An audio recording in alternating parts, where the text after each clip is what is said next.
L'ouverture à la concurrence, évidemment, accapare les équipes de l'UTP aujourd'hui. Mais notre secteur a bien d'autres défis à relever, à la transition énergétique, à l'arrivée de nouvelles mobilités, et puis bien sûr à la digitalisation de nos activités. Le digital entre dans tous les compartiments de nos entreprises. Nous avons à l'UTP le devoir de transformer le concept de mobility as a service, de masse, en quelque chose de très concret. Accompagner les voyageurs de bout en bout, ça passe par des applications, les données, le partage des données. C'est une ouverture nécessaire, indispensable pour produire de nouveaux services, mais il faut qu'elle soit équilibrée, il faut qu'elle soit neutre, il faut qu'elle soit proportionnée. Et puis, pour nous, un point très important, c'est la préservation de nos savoir-faire industriels notamment. Nous sommes tous à l'œuvre pour atteindre le zéro émission. Mais il n'y a pas une vérité simple, unique. Il y a des technologies diverses, à l'électricité, à l'hydrogène qui commencent à apparaître. Ce qui est important à l'UTP, c'est précisément de partager ces retours d'expérience. Pour réussir la transition énergétique, il nous faut une filière industrielle forte. Et pour cela, il faut que l'Europe se saisisse des normes et facilite l'émergence de ces filières industrielles.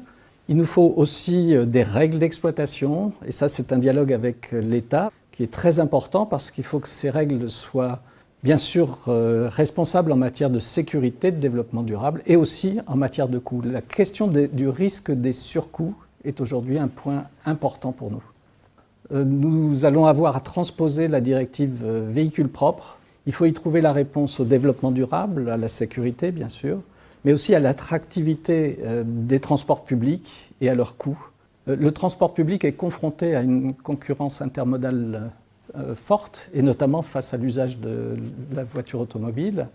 Et l'UTP est là pour promouvoir, elle le fait depuis longtemps, toutes les mobilités partagées, tout le transport public. Le développement de nouvelles mobilités partagées est une perspective très positive que la loi LOM décrit.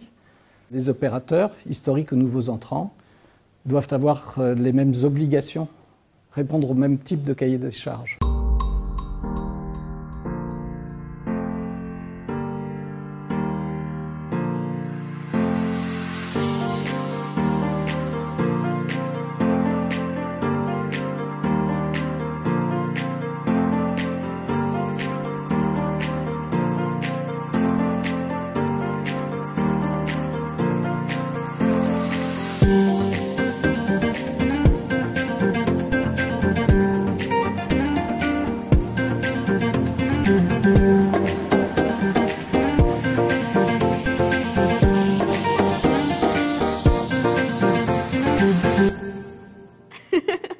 Ha ha ha.